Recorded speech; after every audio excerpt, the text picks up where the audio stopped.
Welcome old school RuneScape mining guild enthusiasts. Today we're playing Lemnis Gate, which is a game that will be released in September 2021. But we got access to the beta, so I figured I will show you what the game is about, and I think it's really cool. It's definitely something different than what we normally have. At first glance it looks like a classic FPS shooter, but there's a twist. It doesn't actually go in real time. It is a turn-based PvP shooter where you and your opponent both make turns that repeat themselves in a 25-second cycle that we call time loop before the time resets and everything starts again. In this game you will choose from 7 different operatives. It's Captain or Capitan, Toxin, Rush, Striker, Deathblow, Vendetta and Carl. I will go through each of them to show you what they are, because everyone has a different weapon and different ability that they can use. So in this game, as it is turn-based, yes, reflexes can be important, but what's far more important is strategy. So mission 1 is called Retrieve XM, which stands for Exotic Matter, which is this little thing.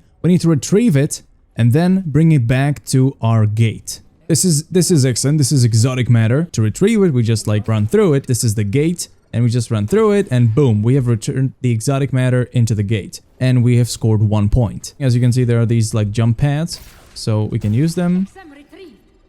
And just run away back. You need to finish the objective before the time loop, those 25 seconds round reset. Otherwise, if you have the exotic matter but you didn't manage to go back to your gate, it's gonna get lost and you will not have a point. Next mission is called the Domination, which means we have these towers that you need to shoot in order to power them for your team. So it's either gonna be blue or red. The team that has more accelerators wins. It looks like shields, but it still counts towards the progress, only doesn't count as much as, for example, shooting these yellow things in between. It's like a headshot hitbox. And a third game mode is called Seek and Destroy, where we eliminate resistors. There's a miniature version of it that we need to find and destroy.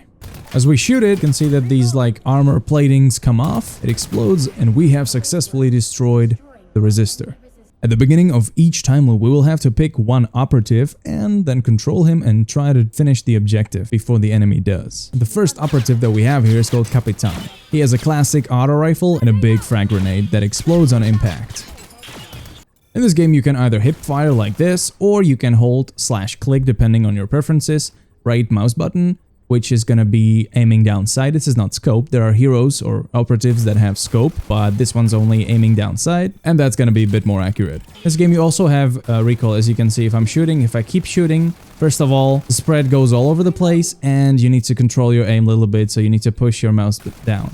I found out that it's better to actually do burst fires like this, because it's more accurate than to just full spray and pray like so.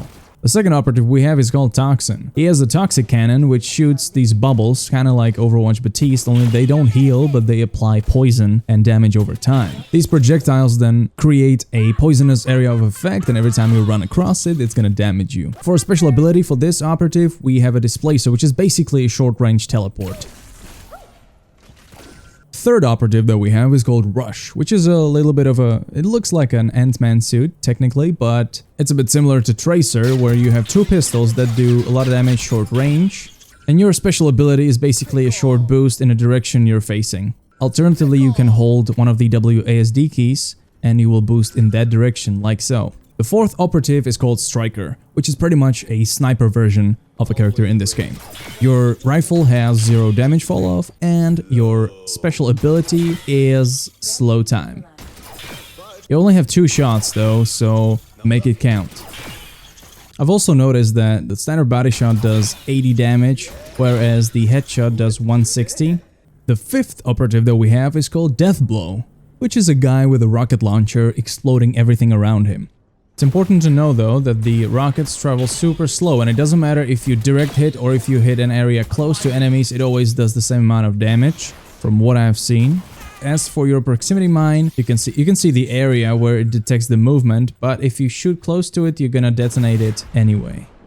The sixth operative that we have is called Vendetta, which is a lovely lady with a shotgun and also a Torbjorn turret. It is a shotgun with a scope though. You can quick scope in this. As for the turret, you can just press F and build it. If you build it on the ground, it's gonna be in form of this little turret. As you can see, it's not even the closest target to it. Then move on to the next target. At the same time though, if you are gonna place it in the air, like so, it's gonna be a flying drone doing the same thing. Both can be destroyed Not sure how much HP they have, but it's definitely less than 50, as 51 damage shot destroys them. The 7th operative is a robot called Carl, which has a precision beam. You can picture it as a Symmetra beam, as it does more damage as it ramps up as you're hitting the target, with some damage fall off, but with an infinite range as well. As you can see, the damage goes up every couple of hits.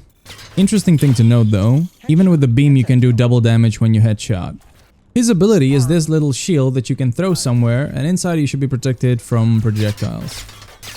Also, when you queue into this game, you have 1 to 3 different modes that you can queue for. It's 1v1 turn-based, which is the classic one that I'm gonna play, where you only have one opponent and you take turns. Then 2v2 turn-based, which means only one player at a time can add operative to the loop and do something with it. Or 2v2 teammates play together. Alright, so the game we are playing is the one where you need to shoot the pillars in order to power them up for your team. The first thing that's gonna happen is that my opponent will go first, so I will be spectating the battlefield and looking at what he does. When the 25-second time loop is gonna be finished, it's gonna be my turn to react to what he did, but his actions and his moves of his operative are gonna be recorded and they're gonna be happening over and over again. So I get to add my own moves in order to maybe prevent something that he did. And with every new turn, each of us is going to add a new operative to the battlefield in order to maybe prevent something that happened last turn.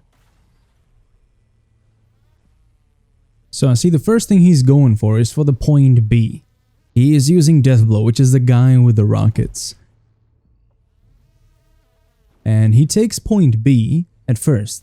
Then he runs up the stairs and puts a proximity mine right there and runs towards point A, trying to shoot it. And as you can see on the top, it says 2 on the red side, which means he has scored 2 points. And now it's gonna be my turn to add another operative into the loop while his first one is still gonna be there. So I'm gonna go with Carl, which is the robot with the huge Symmetra beam that ramps up over time. And I'm gonna run first towards point A to capture it.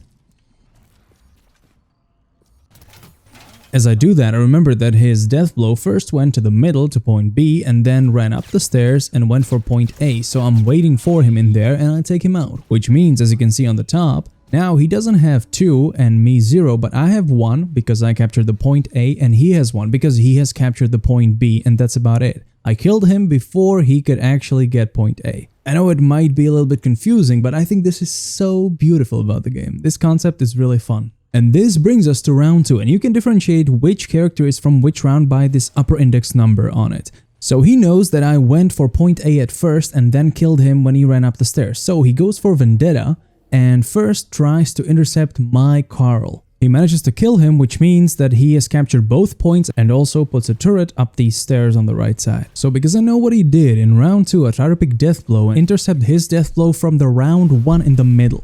But sadly, I get a little bit disoriented and he kills me before I can kill him. Please bear in mind that the Deathblow that I was shooting at is from the round 1. He's not actually controlling him right now, so what he did in the past is figure out that maybe in the future I'm gonna go in that window, so he shot there just in case, so that I might get hit by it. Isn't that beautiful? So I die, but that still doesn't mean that my actions are not getting recorded, so I'm running around trying to shoot pillar, trying to shoot the mine on the top, just in case if in some future round this character will survive, he will actually carry out these actions.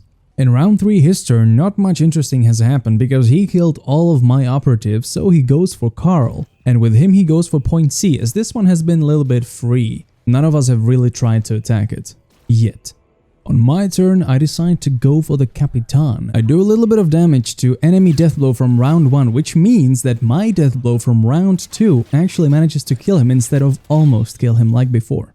And also me as a Capitan managed to kill the Carl from round 3, who then went to point C and tried to capture it, so I denied those actions. What that means for us is that point B is free for taking, so I can just chill here and take it. I have some spare time, so I try to do some actions just in case. In round 4, the enemy goes for Toxin and shoots a bunch of toxic projectiles in the middle area around point B, and sadly because my Capitan is programmed to run in that area, he gets killed. But other than that, the Toxin doesn't do much more. We still manage to get the point B, so the score is tied for now.